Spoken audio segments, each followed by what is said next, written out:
this morning we are recording our first Blether Together podcast in front of a live audience. I'm about to go in, but I'm just going to meet some people who are queuing up to listen to what Catriona and Jack have to say, our guests for today. Hi, my name's Emily Simpson and I'm the National Events and Engagement Manager at Young Farmers. Hello, my name's Jillian Kennedy and I'm Chair of SAYFC. There's loads of ways that Young Farmers helps our wellbeing, both mentally and physically. We can get engaged with sporting activities, we can get engaged on a wider basis, just even going to club meetings right up through districts, regions, national competitions and events. There's lots of ways that we can socialise with other people and just get people off farms, away from work life, whether you're farming or not, and just engaging with lots of like-minded people. I've also just been doing a challenge to raise funds for the big build, and we've been climbing 56 Munros, and that's been fantastic in terms of getting out and about, like lots of physical activity, especially this time of year when it starts to get dark and a bit more miserable. You know, if people can get engaged with each other, whether that is physical or mental well-being, and just really taking a little bit of time to look after themselves. How important is well-being to sort of young farmers now? Is it really on the radar? It really is. We're very lucky. We've got a full committee dedicated to our field development and well-being. Try to offer them multiple different trainings or opportunities, whether it's suicide awareness or risk assessments. We also have our little campaign of Are You OK? We just encourage all of our members to talk to each other. We have a respect campaign with respect ambassadors. I think top of the tree is just the social network. You get so much from that, and no matter how you get that social network, whether it is the fact that you play football with somebody a few times a week or you just do give something a go in Young Farmers, I think it provides that opportunity just to try something, and when everybody's doing the same sort of thing, giving something a go, there's a spirit to that as well, whether you're doing it competitively or just for a laugh. It's the social network that comes with it. Yeah. Hello, I'm Will Murray. I'm a content creator on TikTok and Instagram. I'm also a sheep farmer just based outside Edinburgh, and I'm 28 years old. There's definitely a sudden stop to certain social aspects. You're not going out to dinner dances and meeting up for random concert practices within Young Farmers. It's definitely taken something away from you, but at the end of the day, we are growing up, priorities change, kids, all that sort of stuff. There's a lot of things that will fill a void, but then at the same time, if you're still feeling like left out and everything, what I've done is I've taken more of a passion into gym work, making myself feel better, look better, as well as focus on my rugby, my sports. It's just little things that take you outside of the farm that actually helps your well-being.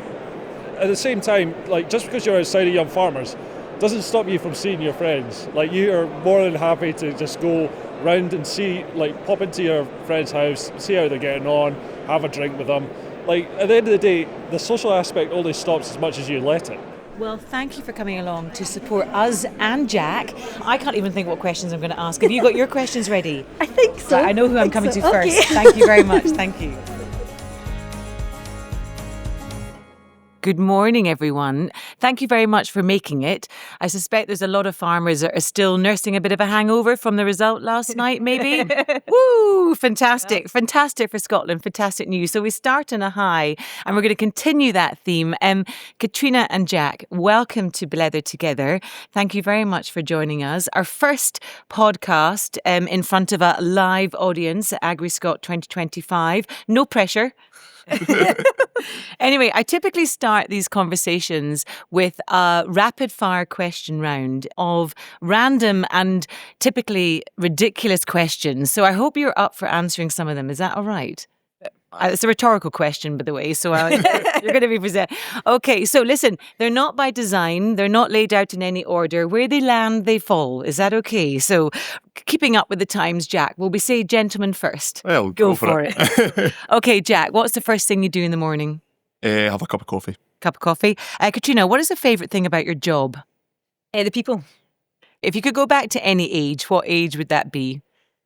Probably 16, just leaving school, because leaving school was the best day of my life, I would say. As simple as that. I've got a son rather like that too. Catriona, would you rather always be underdressed or overdressed? Oh, underdressed. Ah, okay. Jack, how do you answer the telephone? All right. Aye, very, very casual. Very casual. Catriona, is your bed made right now? Probably not, because I jumped out it quite quick this morning. It always surprises me how many people have not made beds. Is that not the first thing you should be doing in the morning? Yeah. FOMO or JOMO? FOMO, probably. FOMO. Everyone know what JOMO is? Joy of missing out. I think that just comes with age, though. So maybe that's me talking. Jack, lastly, are you a stewer or let it all out? Oh, let it all out. And I wouldn't like to be in front of me if I was letting it all out. That's good to know. Okay, good to know. Well, guys, thank you very much. Ladies and gentlemen, a wee round of applause for them being so good sports.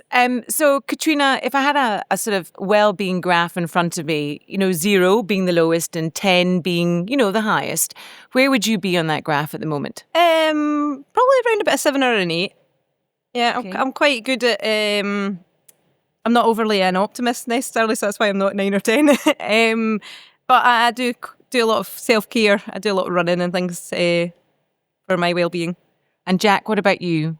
Yeah, probably even 8, 9. I'm pretty optimistic about everything. So can I ask you, where's that shortfall then? Everybody has bad days, I suppose, and probably you could push even up, but then it can drop very quickly if you get annoyed at something and something doesn't go your way. It can fall very quickly, but as long as you get it back up again, things are good. Do you think a 10 is elusive? Do you think it's unrealistic? Yeah. Yeah, everything can be better. You can never be... Things can't always be I perfect. could have been 5-2 last night. Okay. Is that not a typically Scots way of looking at it? Okay, we're going whenever it is. We're going first time, whatever, in 28 years. We should be celebrating. I suppose happiness, and we maybe put too much on this sort of emphasis on happiness, and well-being is a great way to describe that sort of overall feeling, isn't it? Rather than happiness specifically. But how would you define happiness, Catriona? Oh, geez, so you put me in the spot there.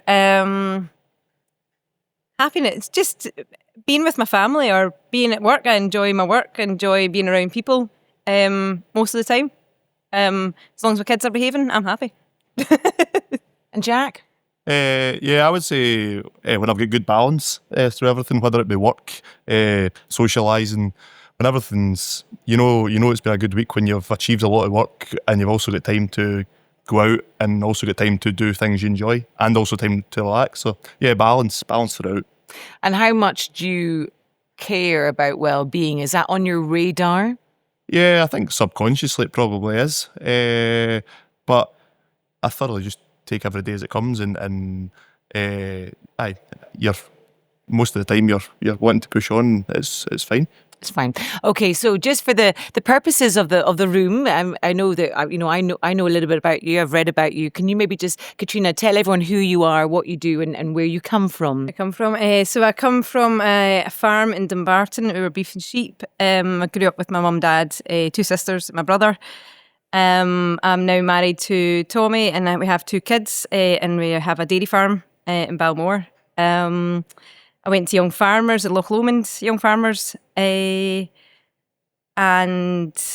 yeah, I had a great time in my Young Farmers life. I've then gone on to, maths was always a kind of thing that I enjoyed, and I kind of landed in bookkeeping. So I used to work for a company. I'm now self-employed and have a lot of clients that I look after, doing either VAT or livestock records and that sort of thing, and enjoyed doing triathlons and things like that. That's a wee throwaway. We'll come back to that. I mean, a lot of farmers I speak to, people have grown up in that environment. They would often use one word to describe it: idyllic. It's a lovely way to describe a childhood, and it's fantastic that farming families have that sort of that feel about them. Is that the same for you? Looking back, maybe yes, but probably at the time I hated it. I didn't, and it was hard living on a farm because you were completely away from everyone else. Our farm, we were a mile from the main road, and 3 or 4 miles from friends. So in that respect, it was hard. But as I got older, I appreciated it more, and even more so now, having my kids on the farm. they can just go out and enjoy. My son is obsessed with the farm, which is lovely. But yeah, I think I appreciate it more now than I did as a child myself. There's time to convince them otherwise, obviously, yeah. I'm trying hard. And Jack, that freedom, is that something that, you had it growing up as well? No? Yeah, possibly slightly different than that. We've got a farm shop on farm, so we've got people there nearly 24/7, so you're almost hassled by people rather as not seeing anybody at all. But no, I thoroughly enjoyed growing up in farm and everything that came with it, whether it be actually having to speak to, probably we were put in front of people at a very young age, which was very good for getting us talking to people and getting us out and about. So no, I thoroughly enjoyed growing up in farm. And were you the type of family that would sit round a table and sort of like talk out issues and talk out problems, or were things sort of like left to another day, mañana? No, I would say the first one. Every day we have a committee meeting, we sit down for lunch, and there's probably 8 or 9 of us around the kitchen table in the farmhouse, and that's where we get any arguments out or any problem solved. And who's the first one to sort of put their hand up and go, okay, we need to address this, we need to talk about this? Yeah, I think everybody's got enough heart is put their hand up. Nobody's scared to say it. It's everybody's family that's there, so if you've got a problem, you say it, and if you've not got a problem, you listen. And I think it's a real mix, isn't it, Catriona, and farming families? It's not often the way that people do sit down and tackle things and address issues. Yeah, oh no, our family, we didn't talk about things. You just kind of got on with life. And then there'd be a massive explosion one day, so yeah, we have quite the opposite, I think. And do you rushing the carpet? What are your reflections on that? Sorry to interrupt. What are your reflections on that? I wish we I wish you could speak more, but I think it's just the way that we are. It's the way you're brought up. It's in your genes. Sometimes I think if you're not encouraged to talk about things, I try and encourage my kids to tell me if they're worried about things. But I probably bottle things up more. I'm better at expressing my feelings now. I'm not perfect at it, but probably better than I was at one time. But yeah, I do try and encourage my kids to kind of give me a wee bit of feedback on how they're feeling. And Jack, I'm getting the impression that you obviously talk about business, work, what's going on in the sort of working day. How often would you share, what you're feeling emotionally, physically, mentally? How often would that be shared around the table? Yeah, I think probably not openly, but you get to pick up on somebody being different from what they usually are, maybe, or not being themselves. We definitely, yeah, as you say, like business is probably what we talk, and even taking that back to a more relaxed setting, we can talk about socialising as well. So you can automatically tell whether it be me or my cousins that are sitting around the table, whether they're their usual self or whether they're holding something back. Who is your go-to if you need to talk?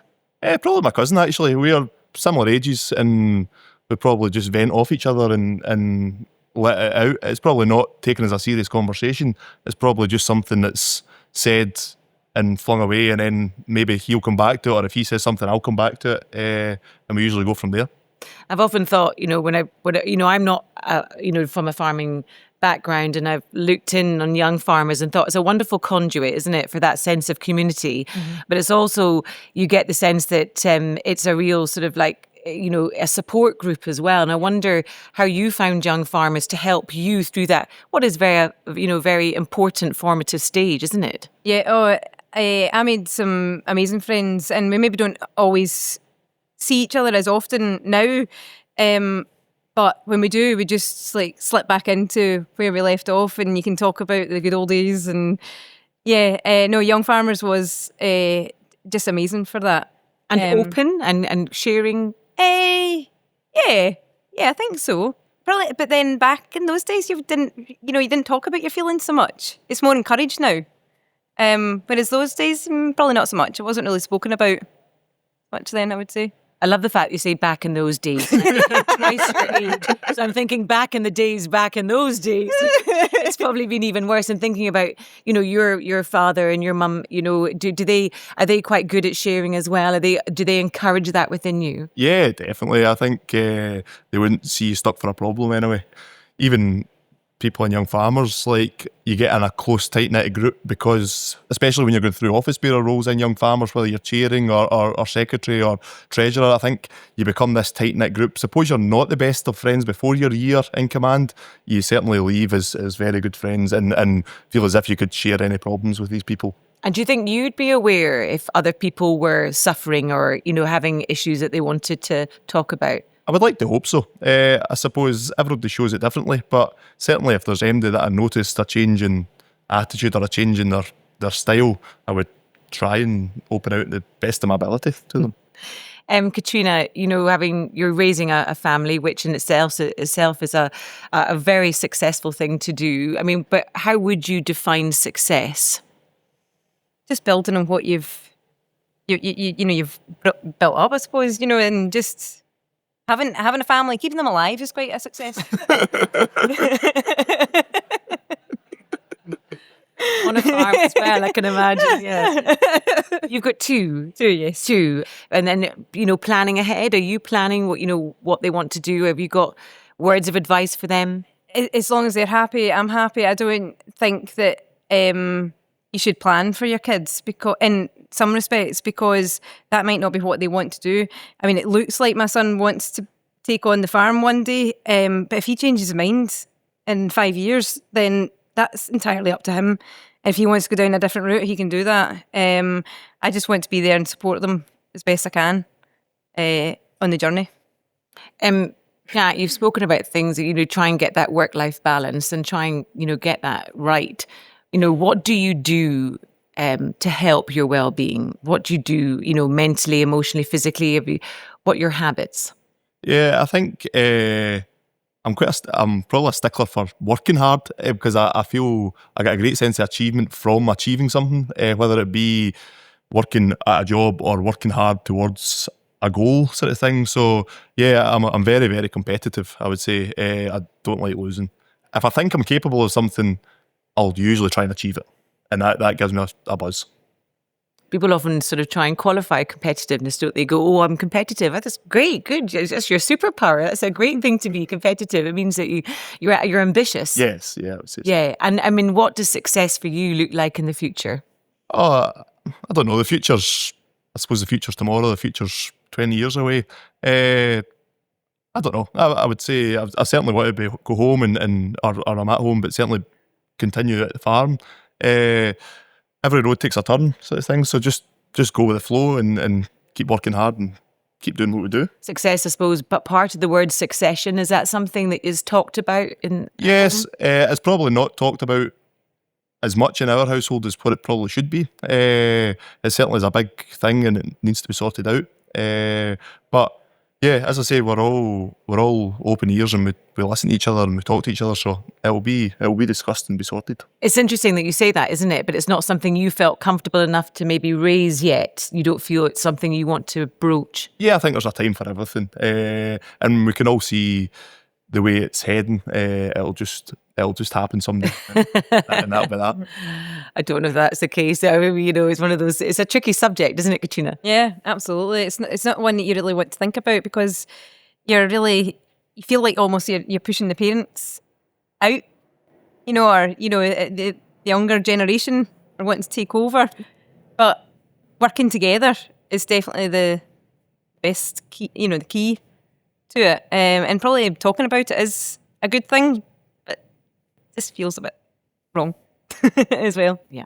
Uncomfortable. Yes, that's a good. Now, you sort of brushed off your triathlons running earlier on. That's obviously must play a huge part in everything about, your well-being. Oh, absolutely. So what do you do? What, running wise, or what do you do? I suppose. Sorry, I mean it's a very general question, but thinking about sort of physical well-being. Yeah, how does that help you? I just find it helps de-stress. I can go out running, and I have to focus on my run, or I can just do an easy run and try and clear my head a bit. And I don't. Yeah, you just get a buzz from it. From like doing the competition, I get so nervous beforehand, and then afterwards I just feel amazing, and then I end up signing up for loads more. So that's habitual then? It is now, yes. Yeah, it took. I wasn't really into running when I was younger. I did the odd 10k because I was like, oh well, I'll try it, but I was rubbish at it. And then my friend, I was quite stressed and low mood, and she suggested going out running. So she took me out on a supposedly 5k easy run. We did 7k and I did it pretty fast. So that was it. I was hooked and never really looked back. You mentioned stress there and being in a low mood. What have the biggest challenges been for you so far? I think adapting to family life. It's not, it all looks idyllic having kids, but it's not easy. And just the changes as they get older as well. Navigating their moods, my moods. It is quite difficult, but you've just got to get on with it. So my husband probably tells me that I'm out too much, which is probably right, but I enjoy these things, and if it makes me happy, then hopefully it makes them happy. And do you put yourself under pressure to always have, all the plates spinning and the ducks lined up? Do you feel that pressure to sort of always be not in pressure, control? but I do quite often have a lot of plates spinning, and it usually come the end of the year I hit a wall. January's really. You say we've got a month to go, so So I think with the run up to Christmas, and there's no school holidays in November and December until Christmas. So I don't know why, but that seems to just get me. So I'm just working all the time. The kids have constantly got things on, whether it's school services or, there always seems to be something that pops up. So it just seems to be really busy, and I have a break over Christmas, and then I'm like, oh, I'm so exhausted. Maybe, and I do try to learn from it. I'm trying hard to learn from it. So it's the short days, it's the dark nights. Yeah, I think everybody feels it, and I think potentially as you do get older, you sort of, it gets harder. Yeah. And the years get shorter as well. Yes. They somehow get shorter. Go faster. Definitely go faster. Jack, what about you? What so far? I mean, you are mid-20s. Yeah. You're just starting out, really. Mm-hmm. What challenges have you faced? I think, in general, I would like to think that I tackle any challenges there and then. I don't, as I said earlier, I don't stew in things. I just get them over with. So probably not thought about challenges the way that some people would build up a challenge. I think if you can break down something when it's small, it's no bother, and you probably thrive off the back of that, and gives you the confidence to tackle your next challenge. But as I say, I thoroughly enjoy challenges. Like, challenges are, don't get me wrong, there will be some things that you think about for a bit longer and they get you down. But just now, yeah, I don't know. Farming is, we're very fortunate that the type of farming we're in is enjoyable, so there's not too much gets us down by the weather. I think that's common though, isn't it? Every farmer, they love their job. They love their job. There are moments, like every job, but most farmers seem to really love their job and want to be in that environment. And I'm thinking about, you having been quite pivotal in young farmers and seeing a lot of young boys and girls, so to speak, young men and women coming through who perhaps could be very isolated, isn't it? And it can be a tough industry for that, isn't it? I think I'm isolated in the north of Aberdeenshire. You might think Carluke's isolated, but I mean, there's isolated and there's isolated, isn't it? So something like this gives people, I suppose, somewhere to go, somewhere like Farmstrong Scotland. Yeah. I would also say that probably is my biggest challenge coming to the end of my young farmer's career. Probably finding what the next thing to get out, get talking to people, and seeing what that is, because I do already notice not going to as many club events or things like that, and before you know it, you've stayed in 7 nights this week and you're missing the social that you would get probably that you'd been out 6 of the 7 nights 5 years ago. Catriona's talked about triathlons. What's your thing? What do you do physically, apart from obviously every day on the farm? Definitely not triathlons anyway. I'm not. I do play a bit of sport, but only at hobby level rather as anything competitive. I really can't run to save myself. So I never said I was good at it though. Oh well, that's true. I'm yet to find it. But I'll find something. And so in terms of your, what you'd like to, do in the next 5 years, do you have that? I mean, there's a lot of people who have that mapped out and have 5-year plans. Is that something you've got, Jack, or are you just going with the flow? Oh, I don't even know what time I'm going home today. Never mind. Depends how good the pastries are. Well, exactly. And Catriona, thinking about the dynamic for and working with a husband as well on a farm, that can also be quite stressful at times, can't it? Because you're sort of living together, you're working together, you take your work to the kitchen table, you take it everywhere you go. So how do you separate that? Or are you good at separating it? Don't know. Well, so in recent years, just in the last few years, my business has kind of built up quite a bit. So I'm actually not at home as much as I would maybe like to be at times. But I think it gives me, when I'm going away and getting other people's chat, I can come back and talk about different things. So I think that's a good thing, me bringing that in. But yeah, there are times where we maybe do discuss things and go, oh, let's not talk about that. But, so you're good at switching off? Yeah, better than I was probably at one time. Yeah. And I'm just thinking with your job as well, you're going out into the rural environment and maybe people are sharing with you as well. Oh, absolutely, yeah. And it's quite a privilege that people do share with me their concerns or worries. And we have a right good blether and it might make them feel better even just for that hour or whatever. But quite often I see, like a lot of my clients, they see me more than they see some of their family members because they see me on a monthly basis or maybe even more often. So it's nice that they can open up to me. Well, normally when we're doing road shows, we put ask the floor if there's any questions. We are sort of on a podcast today, but I wonder if there are any questions from the floor, and I can always present it to Catriona or Jack. Anyone got any questions? Alan, thank you. You've both talked about finding your thing and trying to work that through. What do you do when it goes wrong, when you really are against it? Who do you speak to? How do you get out of that? You mentioned your cousin, you've mentioned going for a run. What do you do when you really sort of think, I know I should be doing something different and I need to do something to help myself? Jack? I think go and have something to eat to start with. Like I think that sometimes you can be really down, but sometimes you're just hungry. But then you can have something to eat and you're still down. But then I don't know. I find, as I said earlier, like speaking to the right people and not setting out. I'm very bad for setting out with the intention to tell them something exactly. You kind of need to go around the process of having a conversation, then you drop it into conversation, and then it just all happens, sort of thing. I think if you set out, you build up in your head. If you're going to speak to somebody, I would be very bad for going to speak to somebody and just saying the problem. You have to tell them about these 20 cows first and then come back round to the problem and then go back the other way, and then before you know it, they've kind of worked out there's something wrong. That can be time consuming as well. Yeah, it can be. Catriona?